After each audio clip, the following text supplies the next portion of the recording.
Welcome back. It's bedtime. Tonight we've got another H.P. Lovecraft story that I'm going to be reading. It's a shorter one. There are allusions to gun violence and suicidal ideations. Pretty quick into it. If you're okay with listening on, we'll go ahead and get started with The Hound by H.P. Lovecraft. In my tortured ears there sounds unceasingly a nightmare whirring and flapping, and a faint distant bang as of some gigantic hound. It is not a dream. It is not, I fear, even madness, for too much has already happened to give me these merciful doubts. St. John is a mangled corpse. I alone know why, and such is my knowledge that I am about to blow out my brains for fear I shall be mangled in the same way. Down unlit and illimitable corridors of Eldritch fantasy sweeps the black, shapeless nemesis that drives me to self-annihilation. May heaven forgive the folly and morbidity which led us both to so monstrous a fate. Wearied with the commonplaces of a prosaic world, where even the joys of romance and adventure soon grow stale, St. John and I had followed enthusiastically every aesthetic and intellectual movement which promised respite from our devastating ennui. The enigmas of the symbolists and the ecstasies of the pre-Raphaelites, all were ours in their time, but each new mood was drained too soon of its diverting novelty and appeal. Only the somber philosophy of the decadence could help us, and this we found potent only by increasingly gradual the depth and diabolism of our penetrations. Baudelaire and Huysmans were soon exhausted of thrills, till finally there remained for us only the more direct stimuli of unnatural personal experiences and adventures. It was this frightful emotional need which led us eventually to that detestable course, which even in my present fear I mention with shame and timidity, that hideous extremity of human outrage, the abhorred practice of grave robbing. I cannot reveal the details of our shocking expedition, or catalogue even partly the worst of the trophies adorning the nameless museum we jointly dwelt, alone and servantless. Our museum was a blasphemous, unthinkable place, where the satanic taste of neurotic virtuosi we had assembled a universe of terror and a secret room far, far underground, where huge, winged demons, carven of basalt and onyx, vomited from wide, grinning mouths weird green and orange light, and hidden pneumatic pipes ruffled into kaleidoscopic dances of death the line of red carnal things, hand in hand, woven in voluminous black hangings. Through these pipes came at will the odors our moods most craved, sometimes the scent of pale funeral lilies, sometimes the narcotic incense of imagined eastern shrines of the kingly dead, and sometimes, how I shudder to recall it, the frightful soul-upheaving stenches of the uncovered grave. Around the walls of this repellent chamber were cases of antique mummies, alternating with comely, lifelike bodies perfectly stuffed and cured by the taxidermist's art, and with headstones snatched from the oldest churchyard of the world. Niches here and there were containing skulls of all shapes and heads preserved in various stages of dissolution. There one might have found the rotting bald pates of famous noblemen and the flesh and radiantly golden heads of new-buried children. Statues and paintings there were, all of fiendish subjects, and some executed by St. John and myself. A locked portfolio, bound in tanned human skin, held certain unknown and unnameable drawings, which it was rumored Goria had perpetrated, but dared not acknowledge. There were nauseous musical instruments, string brass, woodwind, on which St. John and I sometimes produced dissonances of exquisite morbidity and cacodemoniacal ghastliness, whilst in a multitude of inlaid ebony cabinets reposed the most incredible and unimaginable variety of tomb loot ever assembled by human madness and perversity. It is of this loot in particular that I destroy it long before I thought of destroying myself. The predatory excursions on which we collected our unmentionable treasures were always artistically memorable events. We were no vulgar ghouls, but worked only under certain conditions of mood, landscape, environment, weather, season, and moonlight. These pastimes were to us the most exquisite form of aesthetic expression, and we gave their details a fastidious technical care. An inappropriate hour, a jarring lighting effect, or a clumsy manipulation of the damp sod would almost totally destroy for us the ecstatic titillation which followed the exhumation of some ominous, grinning secret of the earth. Our quest for novel scenes and piquant conditions was feverish and insatiate. St. John was always the leader, and it was who led the way to that last mocking accursed spot which brought us our hideous inevitable doom. By what malign fatality were we lured to that horrible Holland churchyard? I think it was the dark rumor and legendry, the tales of one buried for 5 centuries who had himself been a ghoul in his time and had stolen a potent thing from a mighty sepulchre.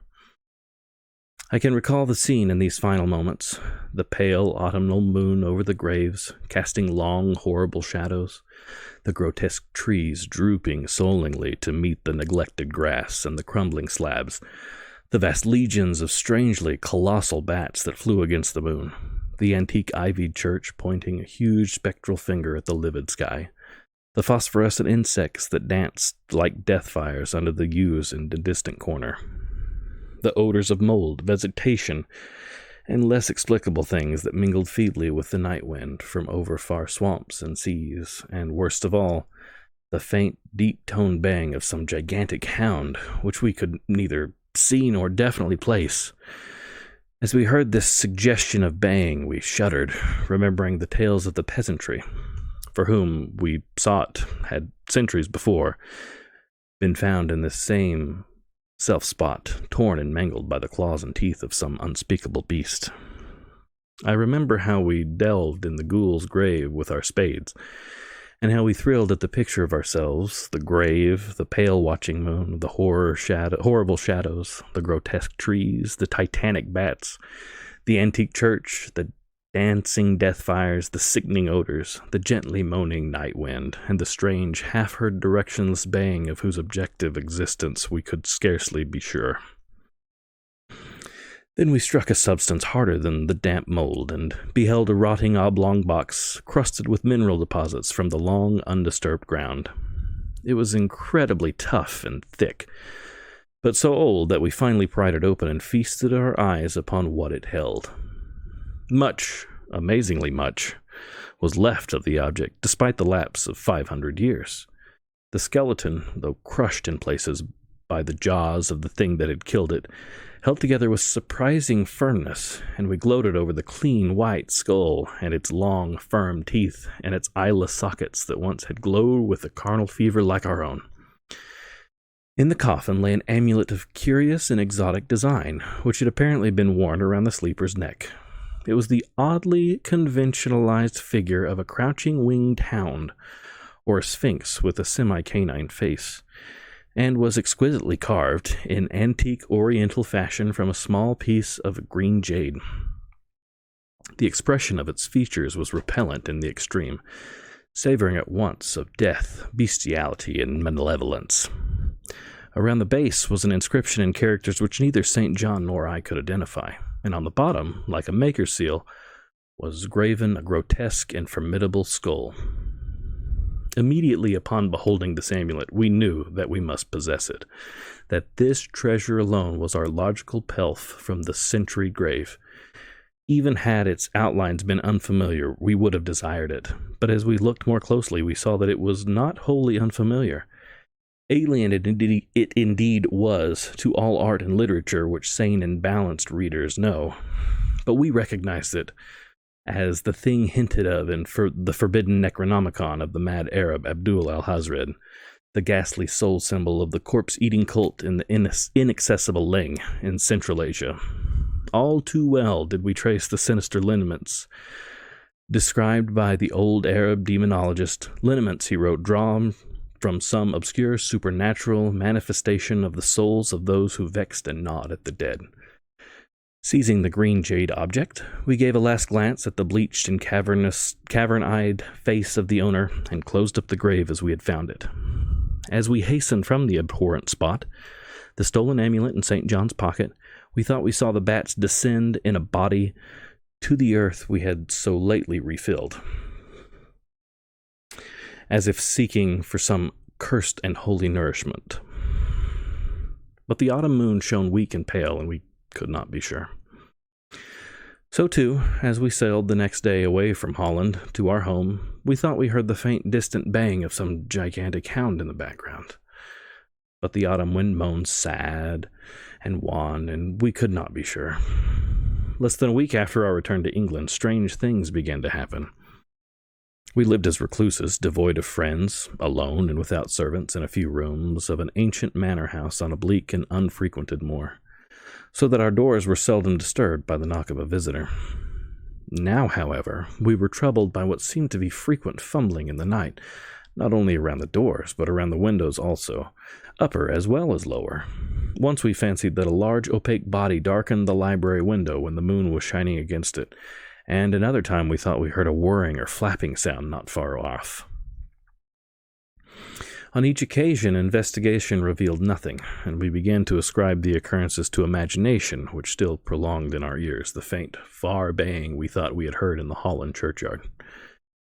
The jade amulet, now reposed in a niche in our museum, sometimes we burned a strangely scented candle before it. We read much in Alhazred's Necronomicon about its properties and about the relation of ghost souls to the objects it symbolized, and were disturbed by what we read. Then terror came. On the night of September 24th, I heard a knock at my chamber door. Fancying it St. John's, I bade the knocker enter, but it was answered only by a shrill laugh. There was no one in the corridor. When I aroused St. John from his sleep, he professed entire ignorance of the event, and became as worried as I. It was the night that the faint, distant baying over the moor came to us, a certain and dreaded reality. 4 days later, whilst we were both in the hidden museum, there came a low, cautious scratching at the single door which led to the secret library staircase. Our alarm was now divided, for, besides our fear of the unknown, we had always entertained a dread that our grisly collection might be discovered. Extinguishing all lights, we proceeded to the door and threw it suddenly open, whereupon we felt an unaccountable rush of air and heard, as if receding far away, a queer combination of rustling, tittering, and articulate chatter. Whether we were mad, dreaming, or in our senses, we did not try to determine. We only realized with the blackest of apprehensions that the apparently disembodied chatter was beyond a doubt in the Dutch language. After that, we lived in growing horror and fascination. Mostly we were held to the theory that we were jointly going mad from our life of unnatural excitements. But sometimes it pleased us more to dramatize ourselves as the victims of some creeping and appalling doom. Bizarre manifestations were now too frequent to count. Our lonely house was seemingly alive with the presence of some malign being whose nature we could not guess, and every night that demoniac baying rolled over the windswept moor, always louder and louder. On October 29th, we found in the soft earth underneath the library windows a series of footprints utterly impossible to describe. They were as baffling as the hordes of great bats which haunted the old manor house in unprecedented and increasing numbers. The horror reached a culmination on November 18th when St. John, walking home after dark from the dismal railway station, was seized by some frightful carnivorous thing and torn to ribbons. His screams had reached the house, and I had hastened to the terrible scene in time to hear a whir of wings and see a vague black cloudy thing silhouetted against the rising moon. My friend was dying when I spoke to him, and he could not answer coherently. All he could do was whisper, "The amulet, that damned thing." Then he collapsed, an inert mass of mangled flesh.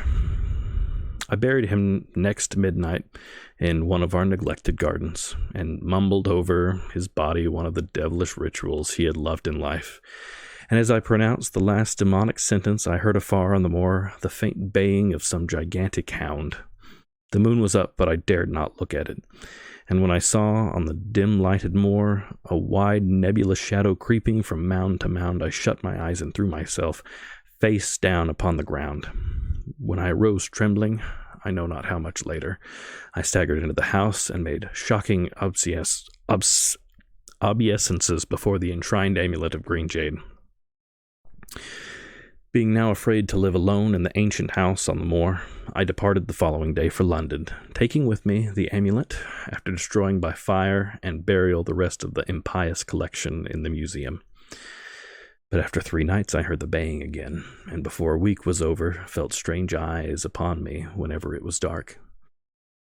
One evening, as I strolled on Victoria Embankment for some needed air, I saw a black shape obscure one of the reflections of the lamps in the water. A wind, stronger than the night wind, rushed by, and I knew that what had befallen St. John must soon befall me. The next day I carefully wrapped the green jade amulet and sailed for Holland. What mercy I might gain by returning the thing to its silent sleeping owner I knew not, but I felt that I must try any step conceivably logical. What the hound was and why it had pursued me were questions still vague, but I had first heard the baying in that ancient churchyard, and every subsequent event, including St. John's dying whisper, had served to connect the curse with the stealing of the amulet. Accordingly, I sank into the nethermost abyss of despair when, at an inn in Rotterdam, I discovered that thieves had despoiled me of this sole means of salvation. The baying was loud that evening, and in the morning I read of a nameless deed in the vilest quarter of the city. The rabble were in terror, for upon an evil tenement had fallen a red death beyond the foulest previous crime of the neighborhood. In a squalid thieves' den, an entire family had been torn to shreds by an unknown thing which left no trace, and those around had heard all night a faint, deep, insistent note as of a gigantic hound. So at last I stood again in the unwholesome churchyard, where a pale winter moon cast hideous shadows and leafless trees drooped sullenly to meet withered, frosty grass and cracking slabs, and the ivied church pointed a jeering finger at the unfriendly sky, and the night wind howled maniacally from over frozen swamps and frigid seas. The baying was very faint now, and it ceased altogether as I approached the ancient grave I had once violated and frightened away, an abnormally large horde of bats which had been hovering curiously around it. I know not why I went thither, unless to pray or gibber out insane pleas and apologies to the calm white thing that lay within, but whatever my reason, I attacked the half-frozen sod with a desperation partly mine and partly that of my dominating will outside myself. Excavation was much easier than I expected, though at one point I encountered a queer interruption, where a lean vulture darted down out of the cold sky and pecked frantically at the grave earth until I killed him with a blow from my spade. Finally, I reached the rotting oblong box and removed the damp nitrous cover. This is the last rational act I ever performed, for crouched within that centuried coffin, embraced by a close-packed nightmare retinue of huge, sinewy, sleeping bats, was the bony thing my friend and I had robbed. Not clean and placid as we had seen it then, but covered with caked blood and shreds of alien flesh and hair, and leering sentiently at me with phosphorescent sockets and sharp, ensanguined fangs yawning twistedly in a mockery of my inevitable doom. And when it gave from those grinning jaws a deep, sardonic bay as if some gigantic hound, and I saw that it held in its gory, filthy claw the lost and fateful amulet of green jade, I merely screamed and ran away, idiotically, my screams soon dissolving into petals of hysterical laughter. Madness rides the star wind, claws and teeth sharpened on the centuries of corpses, dripping death astride a bacchanale of bats from nigh black ruins of buried temples of Belial. Now, as the bang of that dead, fleshless monstrosity grows louder and louder, and the stealthy whirring and flapping of those accursed web wings closer and closer, I shall seek with my revolver the oblivion which is my only refuge from the unnamed and unnameable.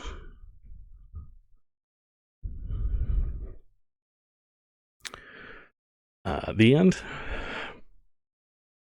Oh, that Lovecraft, he's so dark. Hope you enjoyed it. Good night.